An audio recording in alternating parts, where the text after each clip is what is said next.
سوپای عێراق مووسڵی لە تێرۆریستانی داعش پاک کردەوە، بەڵام هێشتا ئاماژەکان بەو ئاراستەیەدا نین کە کۆنتڕۆڵکردنەوەی مووسڵ کەوتنی تەواوەتی ئاڵای داعش و تیرۆر بێت لە عێراقدا. فەرماندەیەکی پێشمەرگە ڕای دەگەێنێت مەترسیەکانی تیرۆر کۆتاییان نەهاتووە، بەڵام فۆرم و ئاراستەی کردەوە تێرۆریستەکان گۆڕانکاری بەسەردادێت. لەگەڵ کەوتنی مووسڵە نابێ ئێمە لەوە دڵنیابینی تر کۆتایی داعش کۆتایی دێ، نەخێر کۆتایی نایە، لەبەرەوە ئەوان لە ئەو کاتەی کە لەگەڵ کەوتنی مووسڵە پەرتەوازا بن، بەشێکی زیاتریان بەرەو سنوورەکانی حەمرین و ئەو مەنتیقانەی سەر ژێر دەسەڵاتی ئێمە ئەبنەوە. لەو حالەتا ئێمە ئەبێت زیاتر نابێ پشتی لێ بکەینەوە بێخەم بین بڵین داعش تەواو، ئەبێت لەو کاتە ئێمە زیاتر بکەوینە حالەتی ئامادەباشی و دەرکردنی کەمین و حرەساتی باشتر. داعش کە بە بیر و باوەڕی تونڕەوی و تێرۆریستیەوە ماوەی 3 ساڵە دەسەڵاتی چەند ناوچەیەکی عێراقی کردووە، چاوەڕوان ناکرێت ئەو بیرە تونڕەویە تەنها بە ڕێگای سەربازی لەناو بدرێت.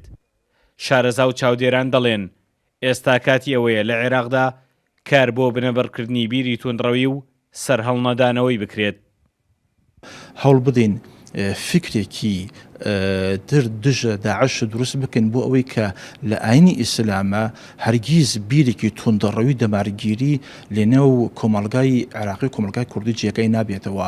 پێش سەرهەڵدانی داعش خۆ ئێمە چەندین هێزی میلیشیایی چەکداری بەناو ئیسلام هەبوو، وەکو ئەنسار السونە، وەکو ئەنسار ئیسلام، وەکو کەتایبێ تەوحید، وەکو ئەلهیجرە، ئەمانە هەبوون. بەڵام پێویستە ئێمە لە داهاتوە بۆ ئەوەی هاوشێوەیەکی داعش دروست نەبێتەوە سوود لە ئەو هەڵانە فکریانە بکەین کە لە کۆمەڵگای کوردی و عێراقی دروست بوو.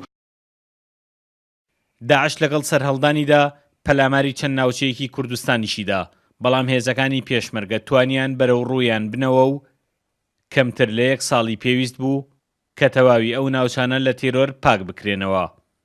ئەوەی ئێستا پرسیاری شەقامە ئەوەیە کە ئاخۆ ئاڵا ڕەشەکەی داعش بە تەواوی لابرا یان تیرۆر بە ناوێکی ترەوە لە دەرگای ئەم وڵاتە دەداتەوە. سامان کەریم، کورتسات نیوز، کفری.